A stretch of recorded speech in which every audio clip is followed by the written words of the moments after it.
Hello SSS members and pensioners, it's me Angel. Welcome sa aking YouTube channel. Sa video na ito pag-uusapan po natin guys, paano kapag ang iyong asawa ay member ni SSS at namatay? Anong makukuha mo sa SSS? Sasagutin natin tong comment ng viewer natin at itago ko lang ang pangalan niya.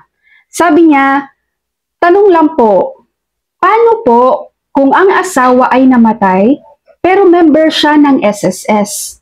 At nabilang na 15 years, pwede po ba mag-claim pa kanyang burial at death benefits?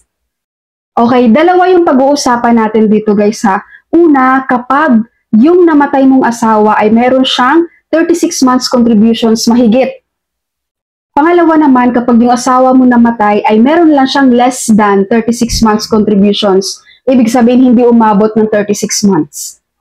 Unahin natin to number 1, kapag po ang iyong asawa na namatay ay meron siyang 36 months contributions or mas mahigit pa, 36 months above, ikaw asawa na buhay dahil ikaw po ang kanyang primary beneficiary, kayo po ay tatanggap ng monthly pension with SSS.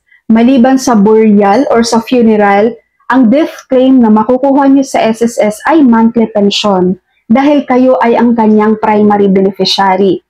Kung meron pa kayong below 21 years old na anak, yan din po ay magiging dependents pension na kung saan sila naman ay makaka-receive ng 10% doon sa monthly pension na ma-avail mo with SSS. Malinaw po, kapag yung asawa mo na namatay na member ni SSS ay meron siyang 36 months contribution or mas mataas pa, ikaw asawa na buhay ay magma-monthly pension with SSS. Plus, dependents pension kapag meron pa kayong below 21 years old na anak.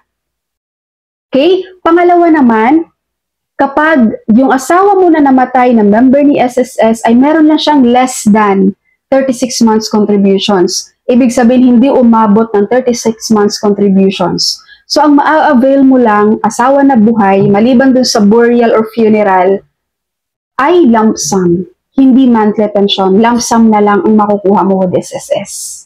Okay, malinaw po ba? And then doon sa nag-comment no, kapag member ka po ni SSS at meron kang SSS online account, pwede ka mag-file ng death claim sa SSS online account mo.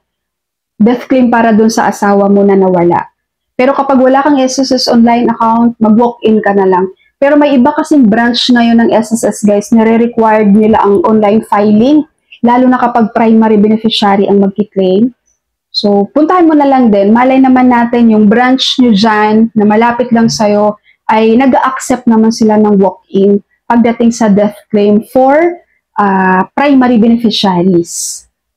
Okay, SSS members and pensioners, that's all for my video for today. Thank you so much for watching everyone. God bless you all.